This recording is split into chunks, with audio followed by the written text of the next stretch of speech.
Kona strikes back. The 2025 Ironman World Champs was pure carnage. The pros called it just a battle for survival. The heat absolutely broke athletes. The coverage actually broke viewers, and we're here to unpack it all. From Solveig Lovesay's shock debut win to Lucian Taylor's battle in the Inferno.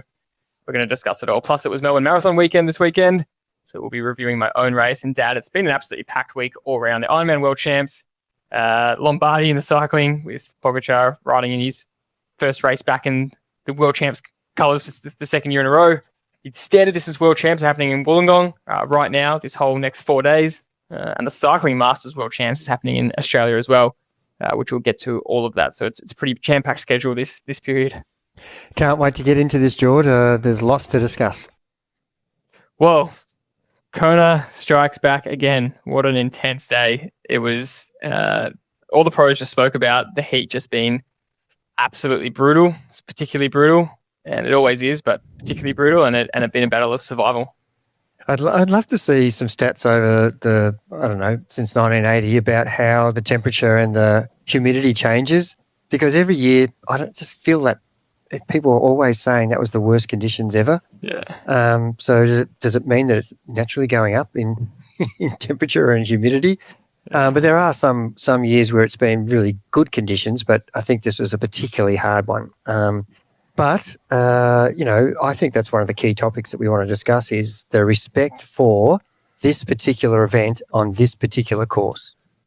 Yeah, I think the overall trend we're seeing is that pros are getting so good at racing, half Ironman and Ironman, that they're racing. It's becoming more like cycling racing in a sense of tactics and drafting, and it's not just pick your pace and stick with it, which it's very triathlon's very much been for a long time. But a lot of the media around it is coming from the race saying, there's a lot of more talk around respect the event and respect the distance. And I laugh because you've just been trying to hammer that point home for years. You've said over and over, I reckon we could go back to every Ironman World Champs podcast we've done the last few years, and you just keep saying Kona's a different beast. You've got to respect it. You've been really hammering that message home. It's the event hasn't changed, and while this standard is getting much better, you race the race at your own risk. Yeah, and we've seen, recently examples of that, Gustav and Christian getting first and second and then coming back. Christian coming, 28th or something, just had the worst race of his life and just didn't respect the event. And I say that flippantly, but I really mean in general terms, what does that mean, disrespecting the event? It means you're going outside of your level against the conditions of the day. And you may be as fit as you were one year as you are the next year, but because the conditions might be slightly different, that your body doesn't cope as well. And we know that all the work that Lucy Charles Barclay did and Taylor did with preparation for heat and Lucy's won this race. So it's not like it's new to them. They know about this race. So for them to have such a breakdown towards the end of the event is super disappointing for them. They've put a lot into this. But to actually not get it right, and that's okay. You and I said this, we say this a lot. It's okay to make mistakes, but I don't like mistakes that have been made when there's no need to do that. I just think that's the error. When you know that this has got potential to derail your whole finishing, to not even finish is really gone way past where you should have. And I think it's great that people are really shouting out kudos for them to really putting themselves on the line and giving everything. But, at the end of the day, they're not entertainers. They're athletes trying to earn a living and trying to create success in their own period of time that they're going to have a limited time to be a professional athlete, and you want to make the most of those events. And, great. It's a great viewing thing for people to see people, pushing themselves to the absolute limit where they have to actually lie down on the road. I don't find that very entertaining at all. I find that sad and disappointing that someone, and I've done it. I've had to sit down in many events and I'm disappointed in myself when that happens because I haven't respected my execution well enough to get me to the finish. going into an event where you don't finish, I've made a mistake somewhere. And this is the thing that I want to get across in this podcast to, maybe to some pros, but to the mainly to the age group is where you just don't need to do that to yourself. It's self-preservation has to take a role in your execution. And I hate seeing people staggering around the road. It's just not a good sight to look at.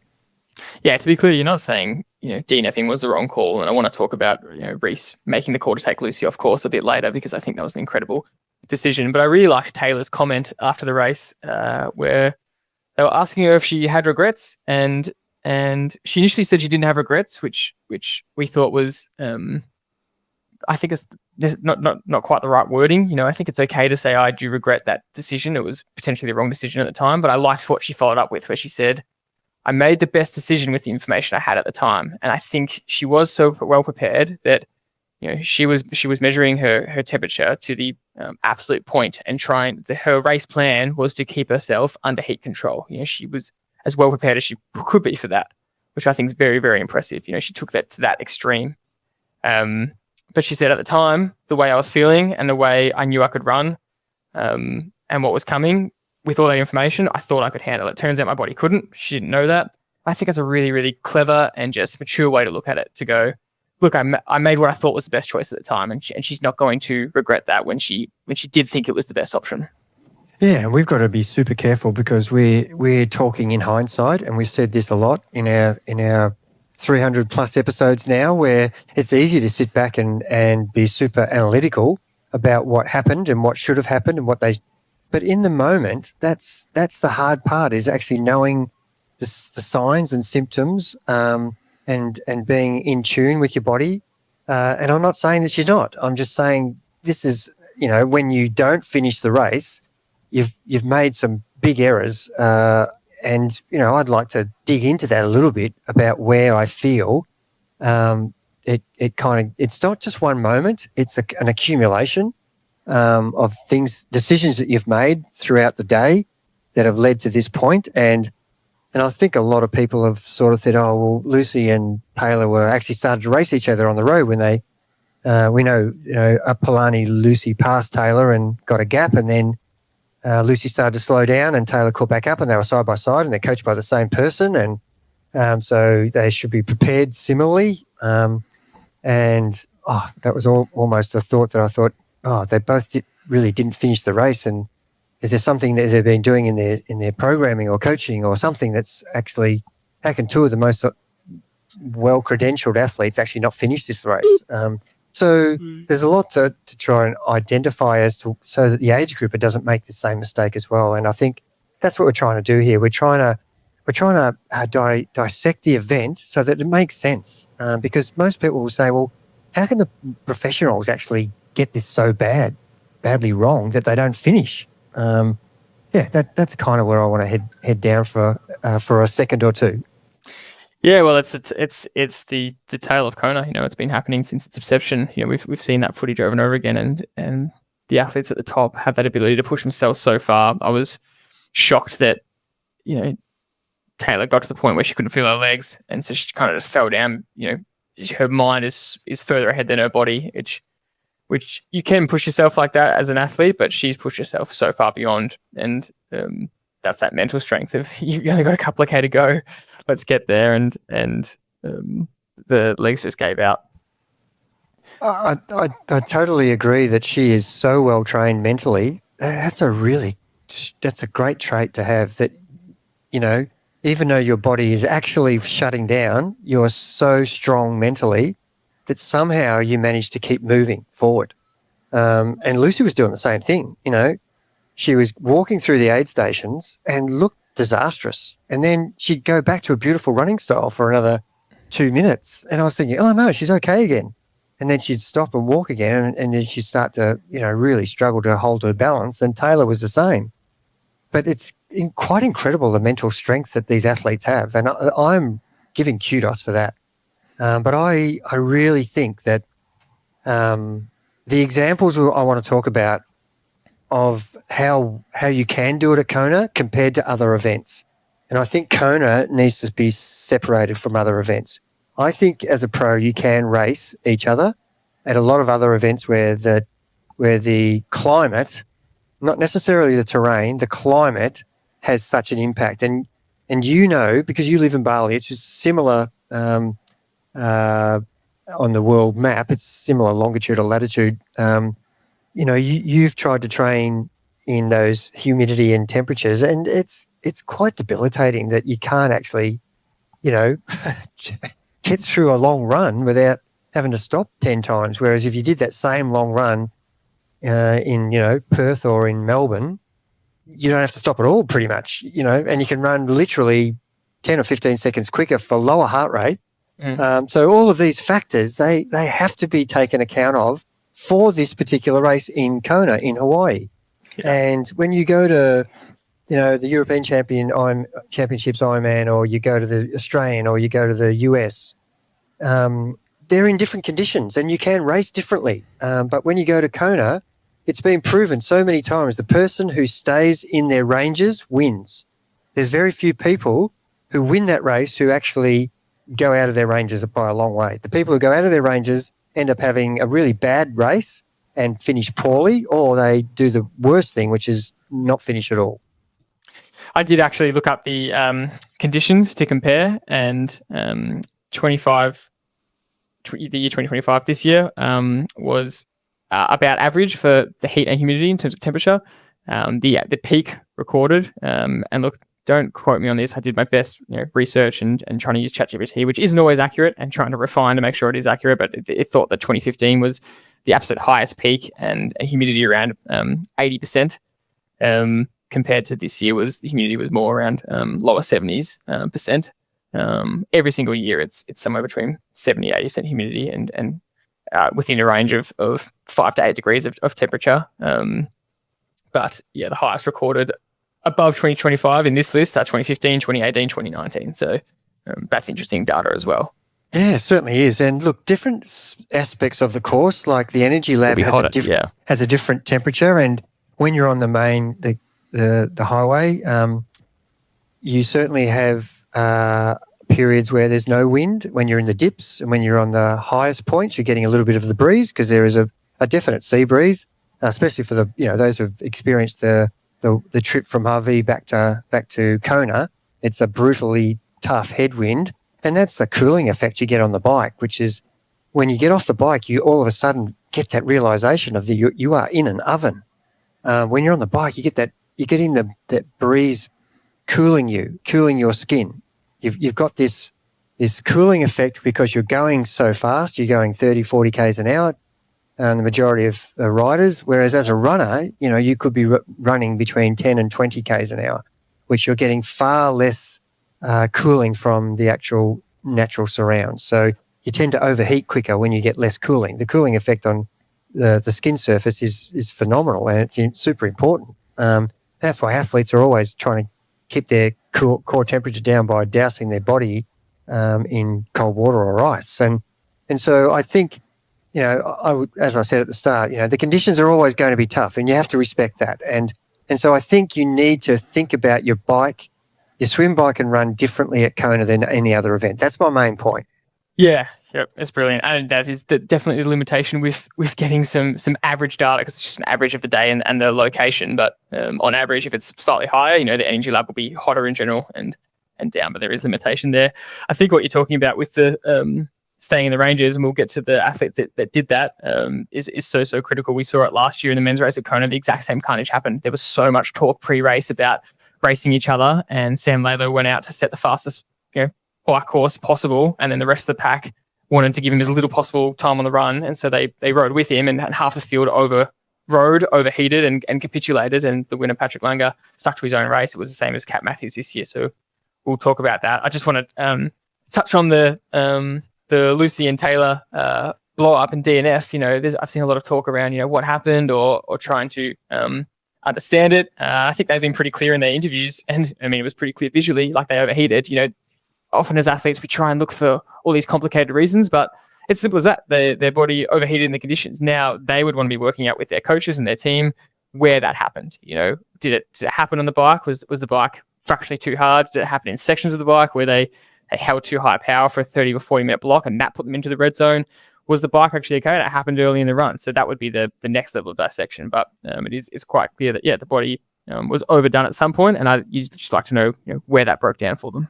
Yeah, and look, if you look at the bike split times, over the years, if you're going to continually improve and set new records on the bike, then clearly you're setting a new standard.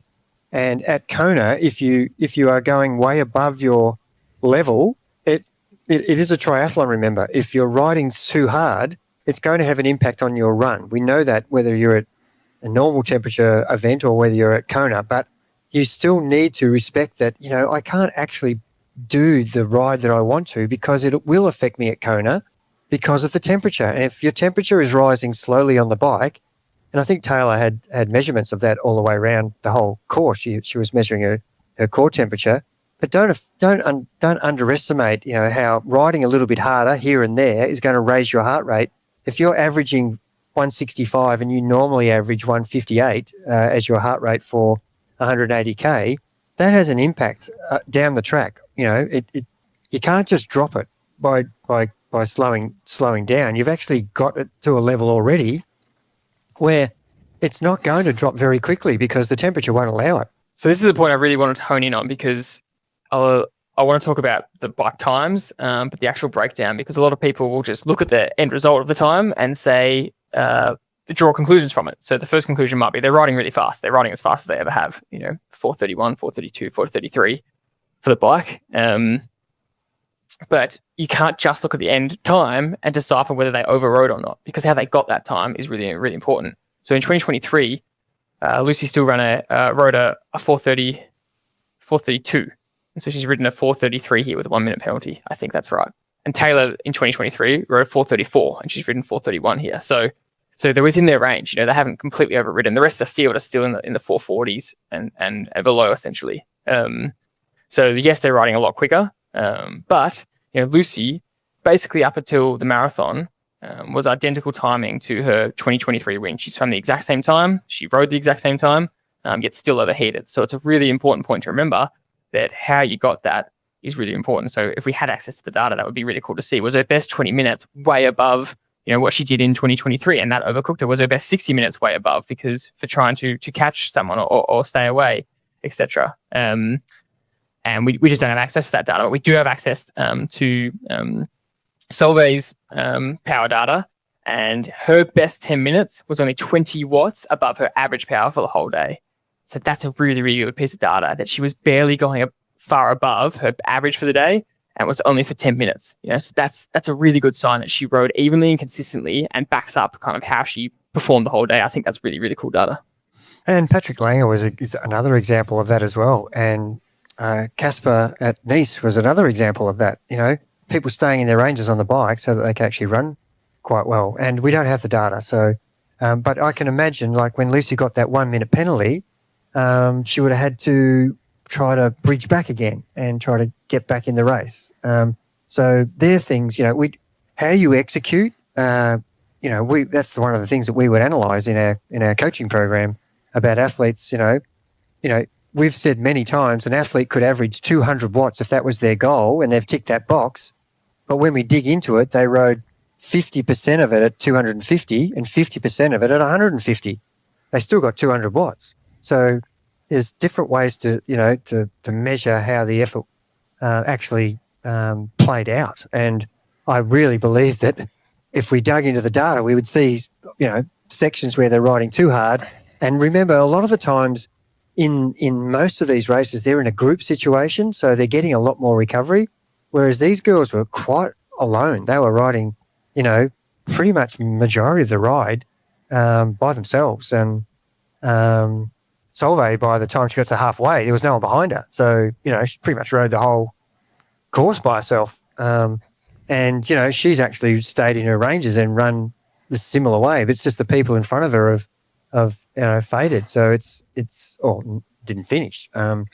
So, there's so many ways you can dissect the data that we don't have access to, but we're just trying to give an idea to the everyday athlete out there about how impactful that is on your own performance. And if you don't respect that you're riding a little bit harder and your heart rate will rise, your core body temperature will rise, And then when you get into a running situation where you're getting less cooling than you normally have, you have to adjust your times.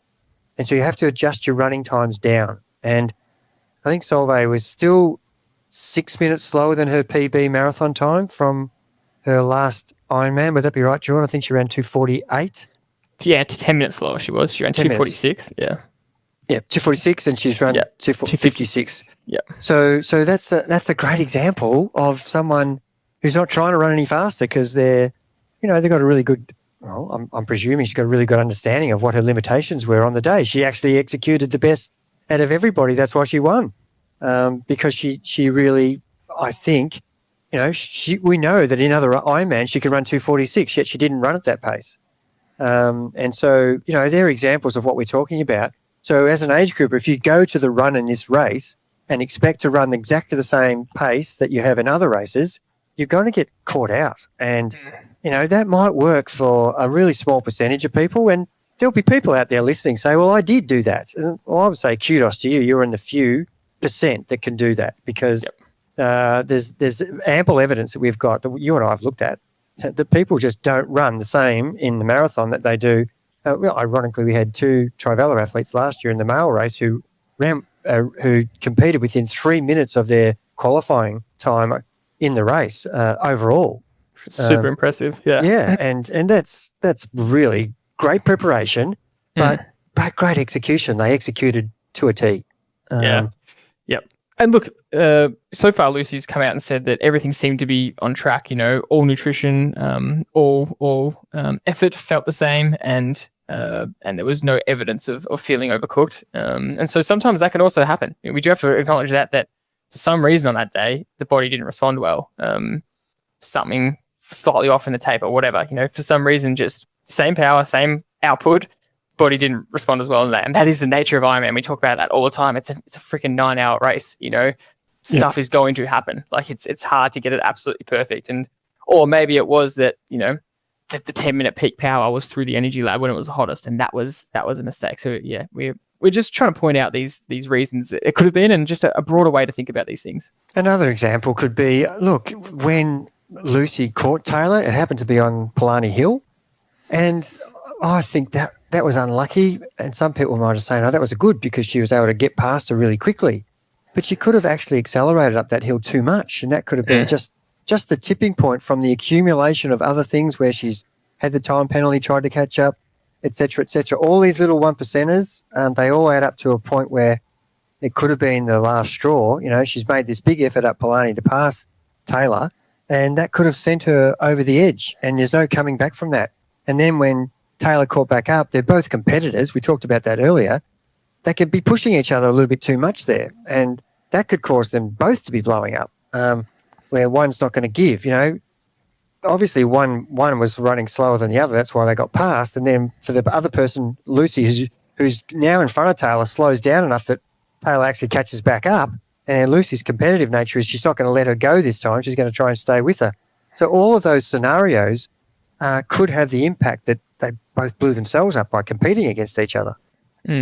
One thing that's a little bit frustrating, it's not worth talking about too long, is the Ironman coverage still just frustrates the hell out of me. They haven't got it right. It's the same. There's a lot of complaints about this, but it's just really hard to figure out what's going on all the time in the race and who is where. And then suddenly someone will appear out of nowhere and you've had no coverage of them. You don't know where they've been. They do need to take a leaf out of Pro Cycling's book, the Tour de France. It's so obvious all the time what the gaps are, what speed the breakaway's riding, what speed the peloton's riding, the chase groups. It's all very, very clear. So not only do they need time gaps, but they also need current pace or current speeds. Not always helpful because they're in different sections, but we just need a little bit more data and a little bit more coverage, so potentially more cameras to just really be tracking everyone quite specifically, because you end up after the race, I'm trawling through race interviews to try and figure out what's this person's story, what's that person's story, because you can't really figure it out just by watching or looking at the times. We've been spoiled by the T100. The T100 gives us the pace of every single athlete that they're running at. It is absolutely brilliant. That gives them the speed of what they're riding at. We don't see power a lot, but we see the speed the bike's running at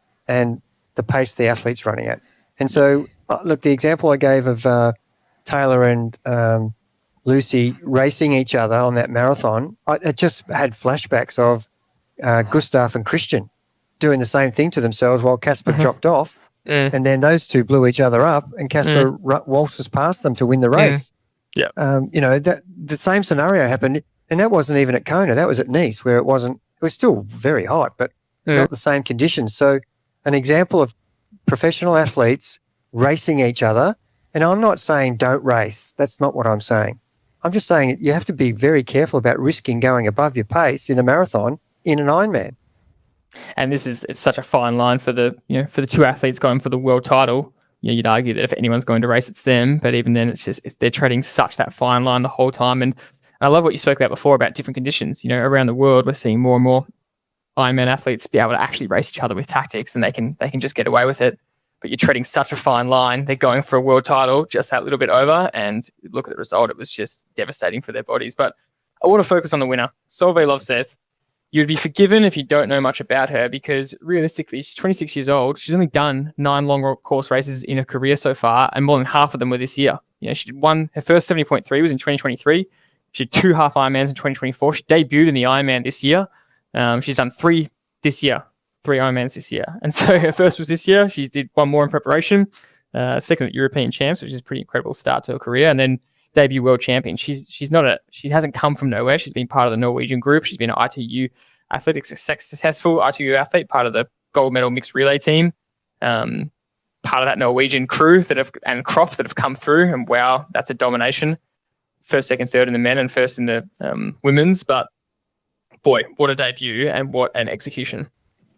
Yeah, and look, I love the statistic that every Norwegian's debut has been a victory at the World Championships. It's insane. Casper's first race, he won. Gustav's first race at a world title, he won. Christian won first race, and now she's won. And I feel a little bit like she didn't get to savor the moment much, because she only really won from 4K to the finish. And so at that point, she was, for the majority of the race, she was third, and probably the interviews I watched with her, very happy to be on the podium. And then, disappointing as it was for Lucy to kind of have to be pulled off the course, she's now second. And then she comes up to Taylor, who's sitting on the ground, and now I'm first. And that had to sink in very quickly, and she had to actually monitor her effort, because there was news that Kat Matthews was flying, and she had to make decisions about what to do about her pace. And she was getting a lot of information, which is really helpful, so that she could measure her effort, which I think she did really well. She only won by 35 seconds, which is the 3rd closest result in the history of Ironman at Kona. And it doesn't matter whether you win by 5 seconds or 1 second or 35 seconds or 10 minutes. As long as you're crossing the line first, that's all that matters. And I think it was a real credit for her mental strength to hold it all together. It could be easy for you to just try to pick up your pace, and who knows, if she had done that, was she going to be the one sitting on the ground next? So I think she did a great job in actually. Her whole race was just fantastic, and she should be one really proud lady who's got the biggest result of her career. Yeah, look, Lucy and Taylor DNFing was a little bit of a blessing in disguise for Solveig and Kat Matthews, because they hear that on course, and it's just a direct reminder to them that, oh, wow, that could happen to me at any point. I need to control myself here. And it probably forced them to just pull back slightly and stay in their range. You never know, they might have done the same thing, and it could have been even more people DNFing. But that news, while unfortunate for Lucy and Taylor, I think definitely would have played a part in their mindset in getting over the line. And incredible day. She ended up with the fastest bike split because Taylor was faster, but you can't count the bike split if you DNF.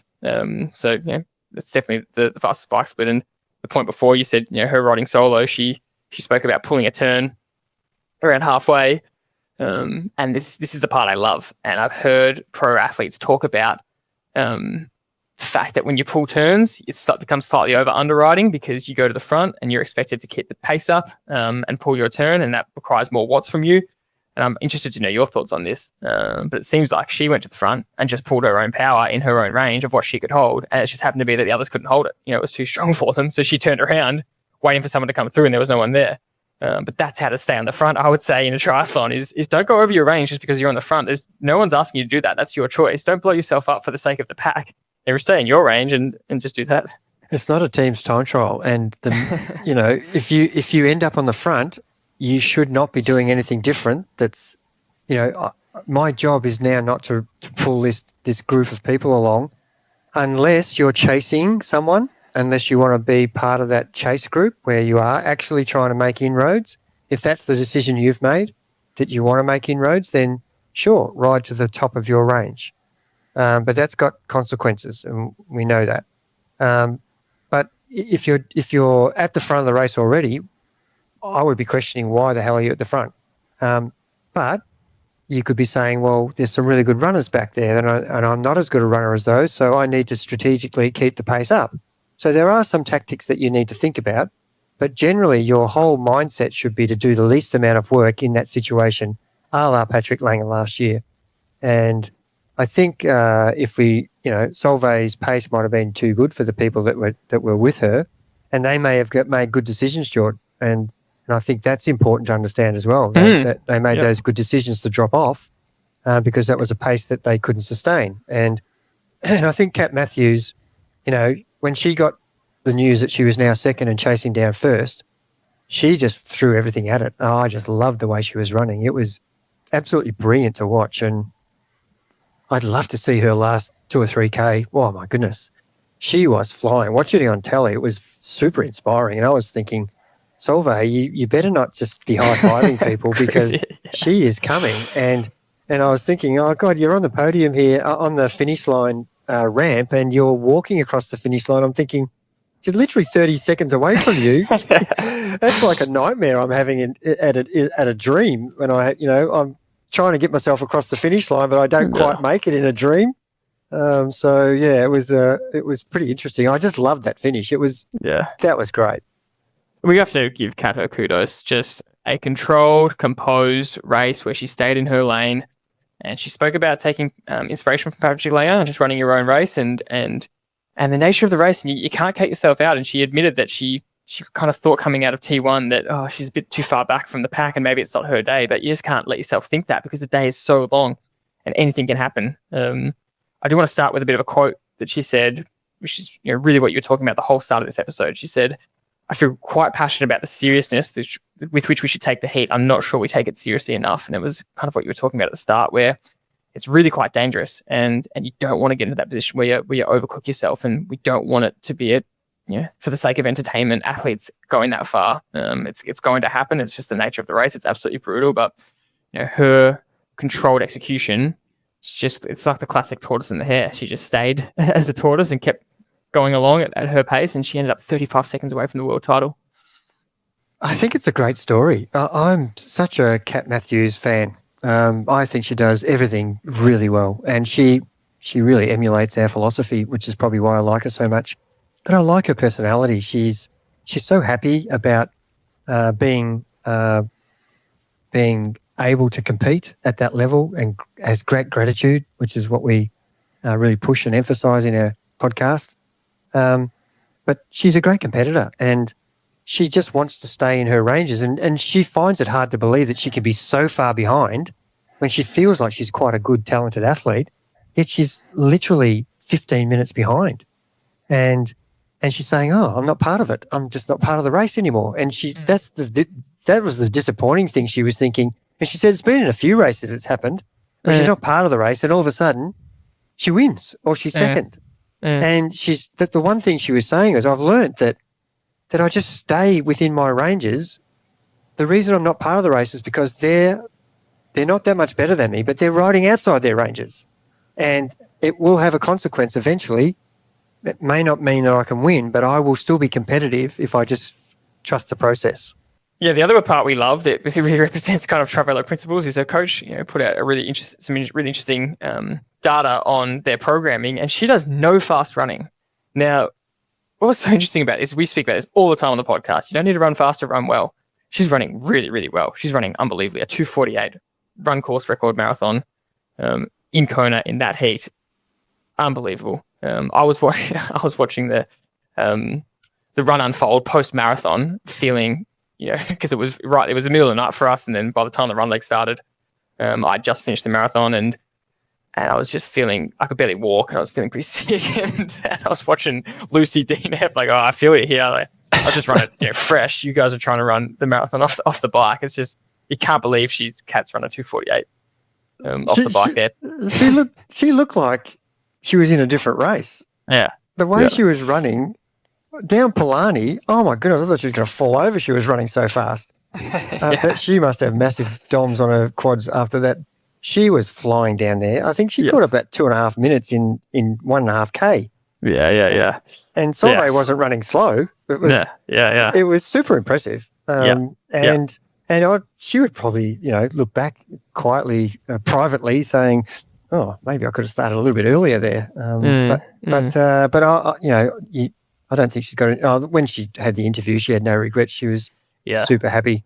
What did we just say? You start earlier and you end up blowing up. So she could have timed it perfectly. But the interesting point about the no fast running, we talk about this all the time. You don't need to run fast in triathlon to race fast. You can get a lot of your intensity from the bike and very little from running and just get the volume. But her coach, I think we're quite conservative on the running side. I think we're conservative than most, and we highlight that a lot. And her coach has gone a step further than us, and he gets her doing absolutely zero hard running and not even that long running either. He says that her long runs don't rarely go over 2 hours, which, yes, her marathon's 2 hours 50, so there's a little bit less of a gap compared to if you have to run a 4-hour marathon. You do need your long runs up there, but he just said we get all of her intensity and volume off the bike, and it's way less risky, and that's his approach, which I just found fascinating. Yeah, and I don't think a lot of people are hearing when you say that, George. We say it so often. We get our intensity from the bike, and we really train hard on the bike. That's not to say every session's hard. I'm talking about triathlons here, because you've really only got 3 key sessions as a triathlete. Your long ride, or whether it's race ready long ride, or whether it's hills and undulations, endurance. But the other 2 sessions are particularly hard, and you're entering into VO2 and or threshold. So you're in that zone 4, 5, 6 region. So your cardiovascular system is really under pressure, and people forget that your heart and lungs are really highly trained, whether you're swimming, riding, or running. The heart and lungs are what allows you to keep your breathing under control, get the blood pumping around to deliver the oxygen to the working muscles.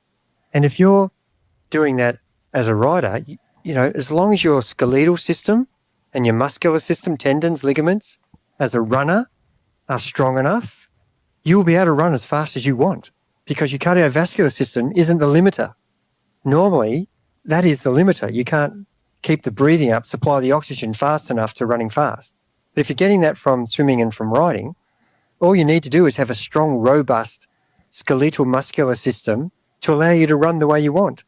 And I can't say that enough. I've said it so many times over the years, and it just keeps being proven right. And, your preparation, as we talked about for the marathon, you did a 5K PB in a marathon prep. That's unheard of. Yeah, such an important point. And I think even for me, this is still surprising, the gap of, barely running many long runs and running, up to 2 hours max.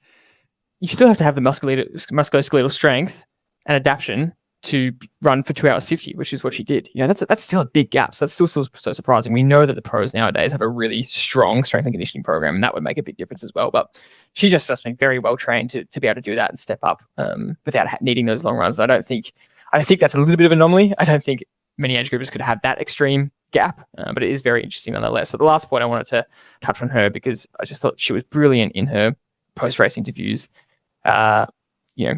She's been second many times, and you could almost be looking at that as like, oh, I keep coming second. I'm not quite winning. And she had a great reframe. She was second at St. George, second in Nice, second here, and she said, I'm thriving being this competitive every single time. Her reframe was, she doesn't accept second place as a failure, but as proof of consistency. And she's right there. And I just thought that's brilliant, because you could go the other way and just think, oh, I just can't win. It could be a bit of a monkey on the back, remember, it started to be that for Lucy year on year.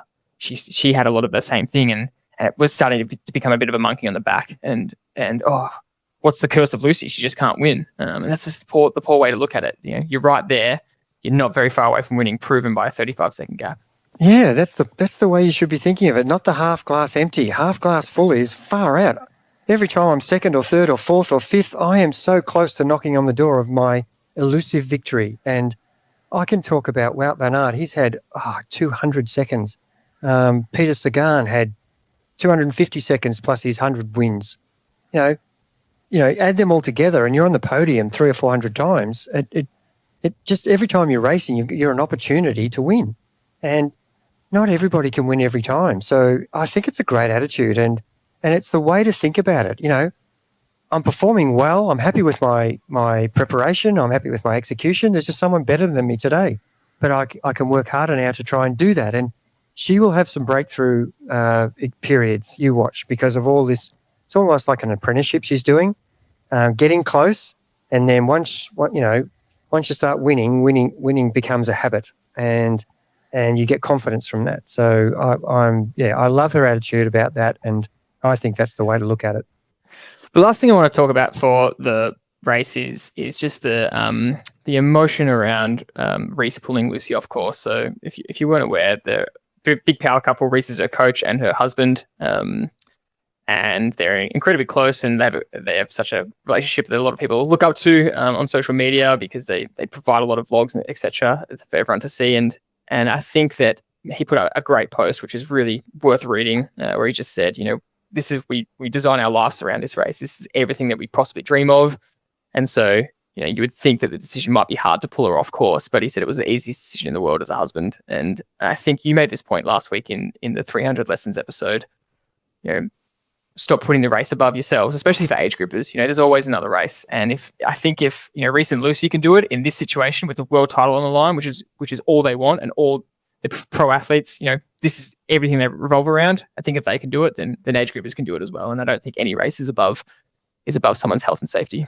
It's hard to put that into context unless you've been in that situation. And look, the care factor for your health and well-being is far above any race. There's going to be another 40 Kona Ironmans in the next 40 years. Are you going to be a part of that?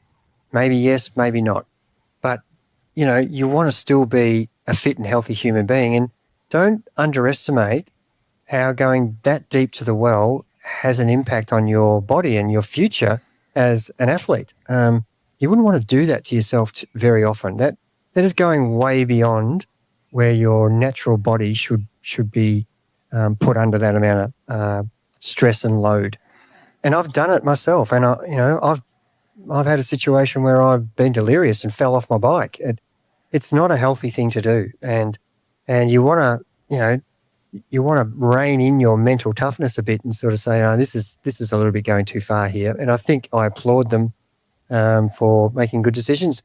Taylor's was out of her hands, but I think Lucy's was as well. But she would have ended up like Taylor. There's no doubt. Yep.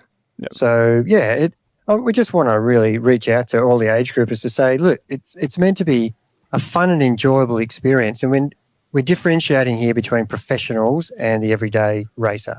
And there's no need to do that to yourself. Sure, it's important.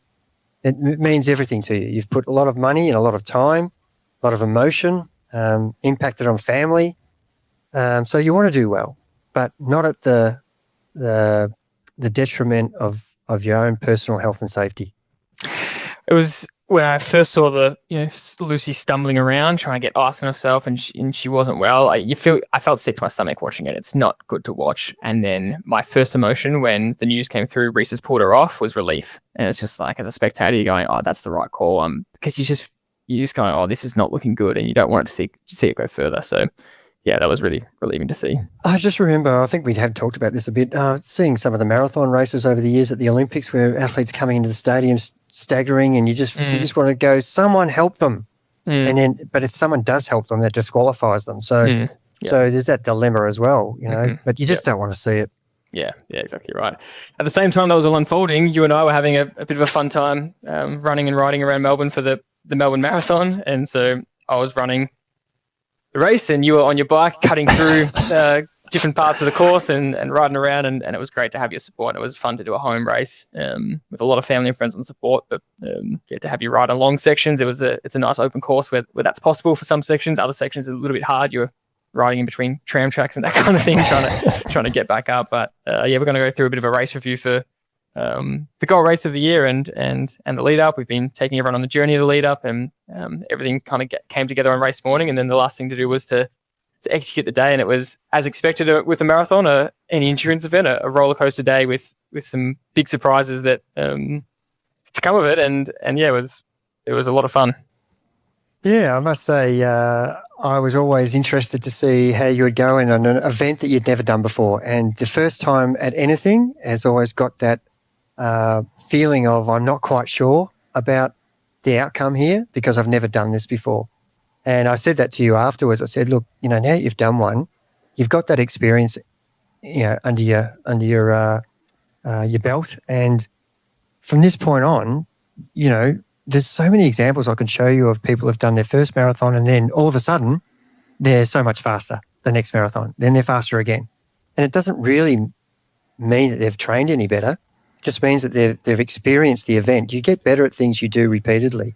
And so, the muscular endurance factor that you get from doing a lot of these events over years can't be underestimated. And I think that was probably the limiter for you, was that you hadn't really pushed yourself at that level. You'd done all the right training, but you hadn't experienced that muscular endurance fatigue that we talk about. And that nearly brought you undone, but you managed to rally and really do a good job. Yeah, and I want to take it back to the actual decision to do a marathon, because it's been such a funny journey for me. I've resisted it for so long, and I think because you were an Ironman athlete, I knew what it was from such a young age, and I just never had any interest in it. And the same thing with the marathon. And everyone's always asked me my whole life, how many marathons have you done? And they're so shocked whenever I say none. And I've always just congruently said none, because I just haven't had an interest in it, because I know the training that it takes for it. Once you step up to that, and I know the commitment it takes to do that running volume. And if I was going to do it, I want to do it well.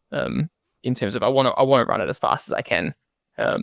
For me, the goal wasn't completion. That was never a goal. It was a time-based goal. And so, I knew that it would come. The motivation would come at some point.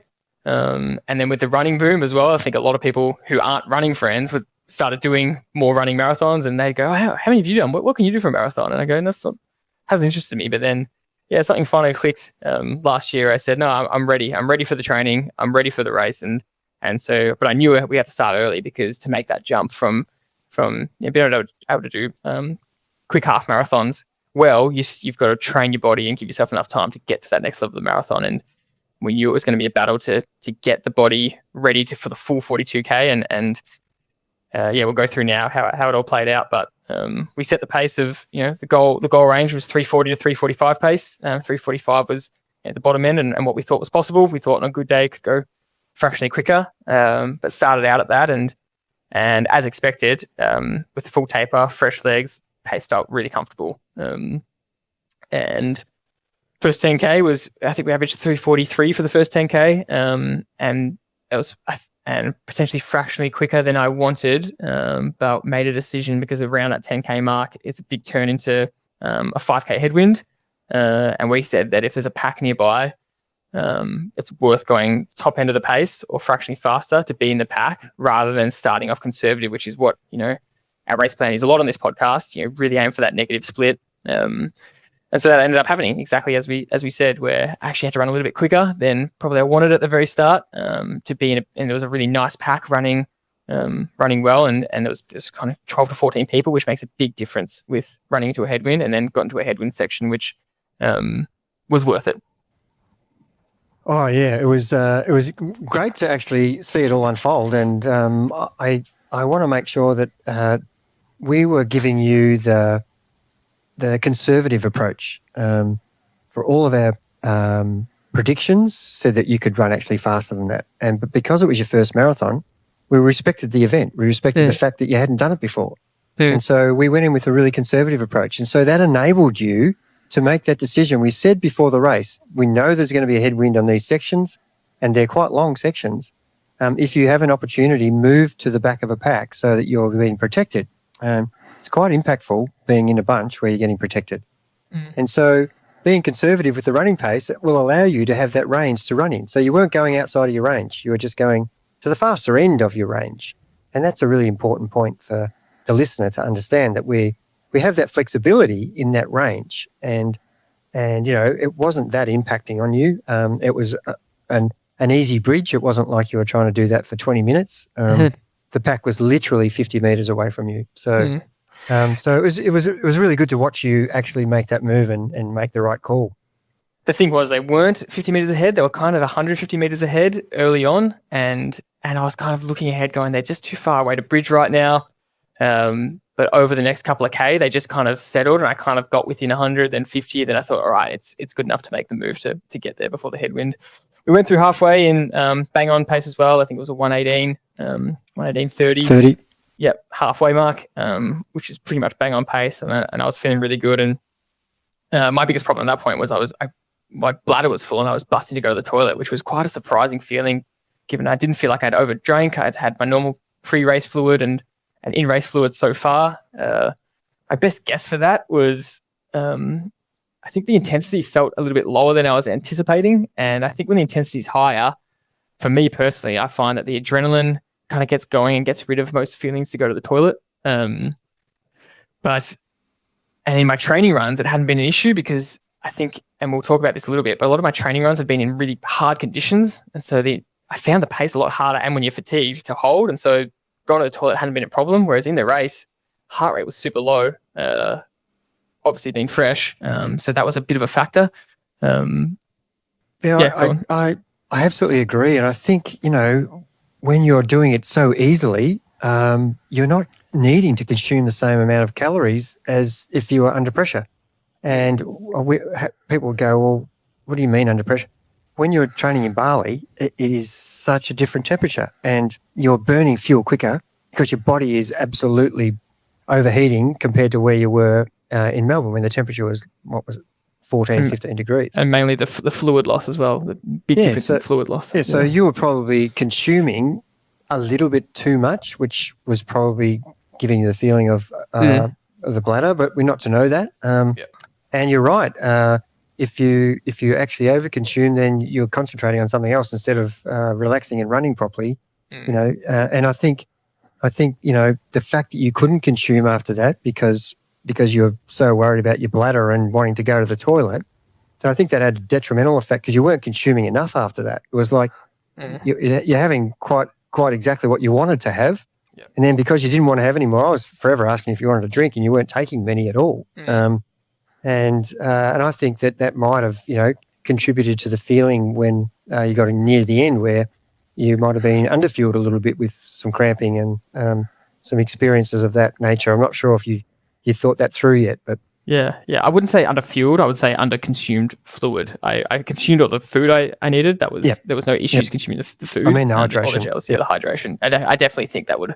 I'm a high sweater and a high salty sweater. And so I wasn't taking the same as Bali, of course, but in Bali, I'm consuming monstrous amounts of fluid and electrolytes. And then, my bladder was full, and I just stopped taking the electrolytes. And even in the cool conditions, I think that was probably a bit of a mistake. But I think we're being very picky here because you've actually run exactly pretty much within the range you wanted to run. It's just the feeling you had at the end was that you had probably more to give, and you weren't allowed to show that because of that uncomfortableness you had with that hanging around your head, and then obviously getting some cramps towards the end. But certainly you got the result you wanted. The pace that we predicted you were able to run pretty much from start to finish, although with the cramps you had to stop and actually stretch out your hamstring, which cost you a little bit on one of the kilometres, and then obviously trying to navigate that cramp from coming back again really limits your ability to stride out. And I think that's one of the things that, if you've had a catastrophe where you've blown out, then we would be really dissecting this. But you've actually finished within a minute and a half of what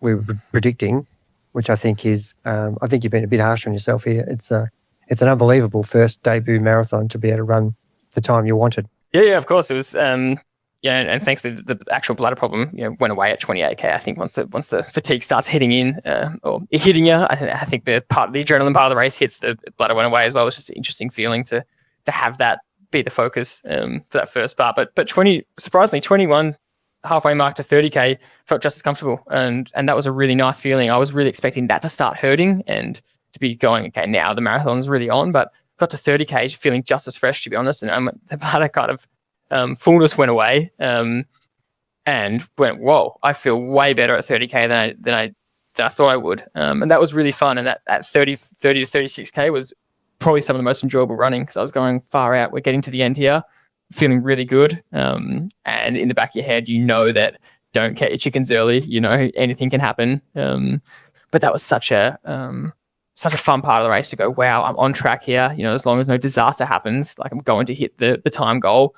Maybe the way we're running right now, the pace we're doing is actually going to be a fair bit faster than we had planned, which is unbelievable.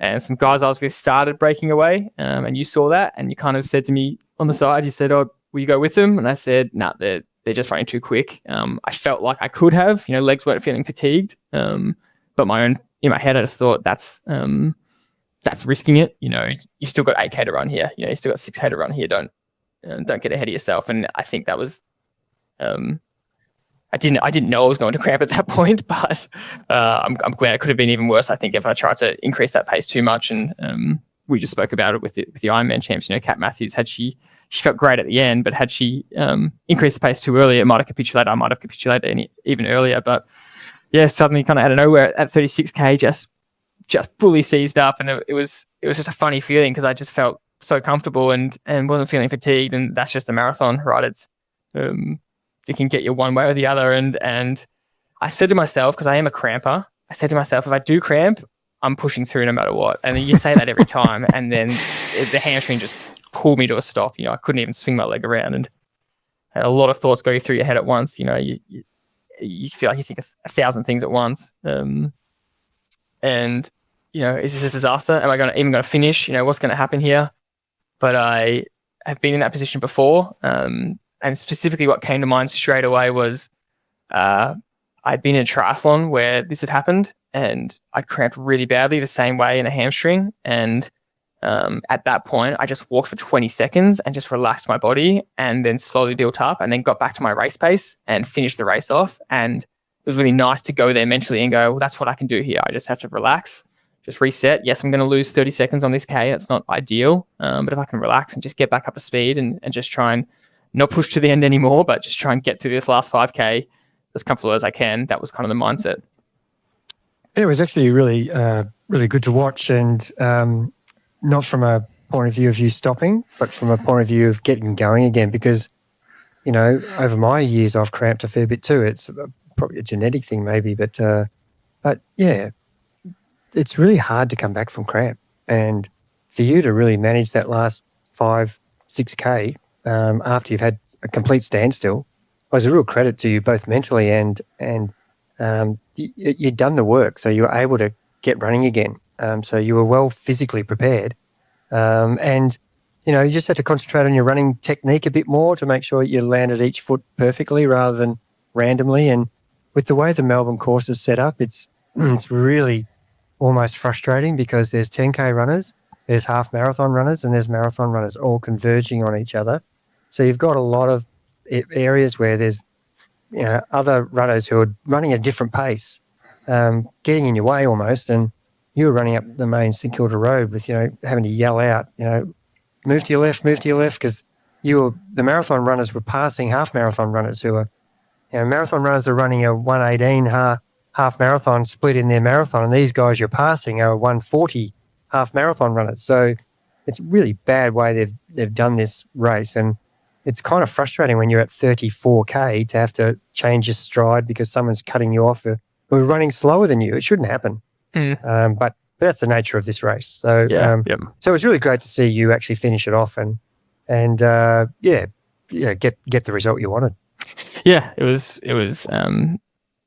a funny feeling to be a shortened stride for the last 3K, but still crossing the line. And I was doing the mental maths. I think you were as well, but once I'd kind of recovered from the cramp a little bit, there was two things I figured out: that on any slight downhill, when my stride would lengthen, I started to cramp. So I was trying to shorten my stride.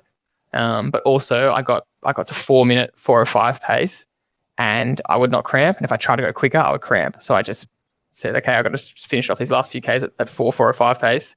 And I was doing the maths in my head going 3K to go, 4:05 pace. I was going, if I keep this up, I think I'll just make it by 30 or 40 seconds. And sure enough, that's what it was. It was 2:39.30. So 30 seconds under the 2:40 goal. And as everyone has experienced with any endurance event, anytime you race, you just get these wave of emotions of euphoria and pride and proud of yourself for the work you did. And thankful for you for the coach to work through it, and thankfully you were out on course as well, which was super handy. And yeah, very, very fun overall day with, as I said at the start, surprises in there. Didn't go the way I thought it would, but the end result still went the same, and that was it was a very rewarding experience.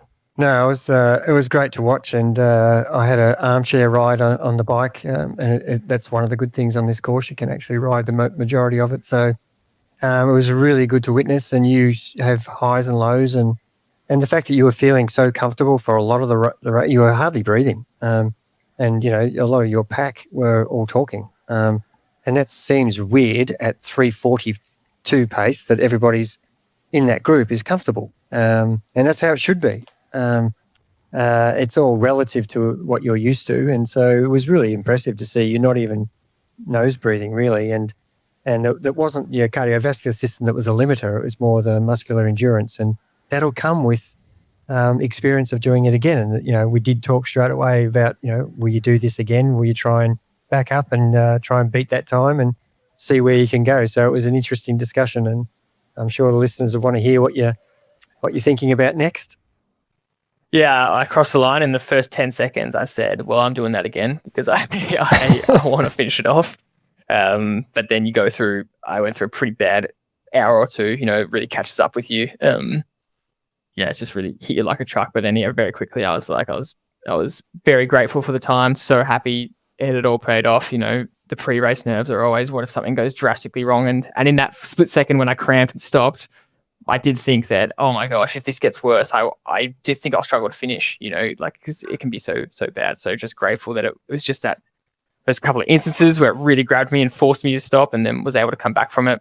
But yes, definitely keen to go again now. I've definitely caught that marathon bug. And you mentioned before, we don't really know why we cramp, and it's important to say that there is no scientific evidence why people cramp. There's really strong theories, and often it's a mix of things. But you and I both are of the strong belief that it would be mostly down to the lack of just muscular readiness for that distance and that speed. It's just more time, volume, and training, and more longer races under the belt should hopefully improve that. Because the fitness was there and the pace felt comfortable, but the body just probably wasn't quite ready for that full 42K at that pace, and 36K it just shut down. And that's it feels good knowing that, because it you don't blame yourself for it, you're not let down by it. You just go, that's just the nature of this race. It's really hard, it's a long way, and your body, it takes a lot for your body to adapt and get ready for that. Yeah, and look, we know from all of the nutritional experts we've had on our podcast that they say it can be a number of many things. It can be a percentage of this, hydration, a percentage of nutrition, a percentage of muscular endurance, fitness. It can be doing sections too hard that you're not used to, not training well enough at the pace you're going to run.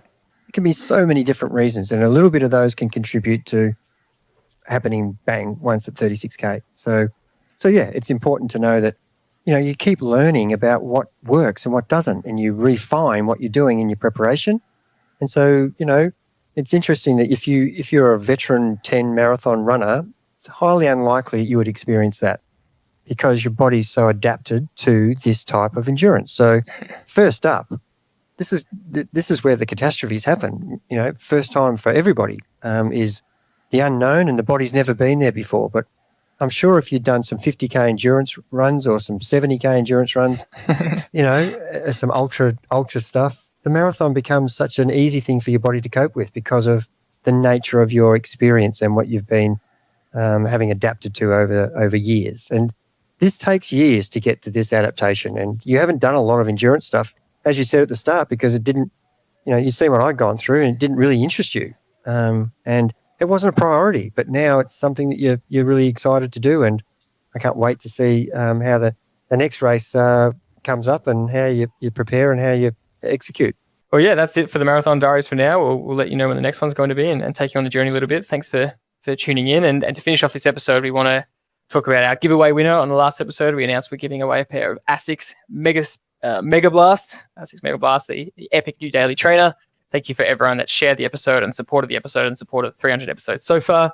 And the winner of the giveaway to get those shoes from our partners, the running company Albert Park, is Caitlin DeVitas. So Caitlin DeVitas, thank you for sharing it, and we will send you a DM with the information to get your free pair of ASICS Mega Blast. Thank you, as always, for listening. If you enjoyed these coaching tips, if you enjoy these episodes, you can apply to get coached by us at travelocoaching.com.au. We coach athletes all around the world. We coach completely online, individualized to you. We have a money-back guarantee that if you don't improve in the first 8 weeks, the coaching is on us. And we're very excited to bring some results from the last few weeks. And we're about to do a case study because our very own Joe Spano just won the Masters ITT World title, which is a pretty incredible feat, which we're going to break down in a future episode. But thank you very much for listening. Go to travelocoaching.com.au if you want to get some coaching. Otherwise, we'll see you in the next episode.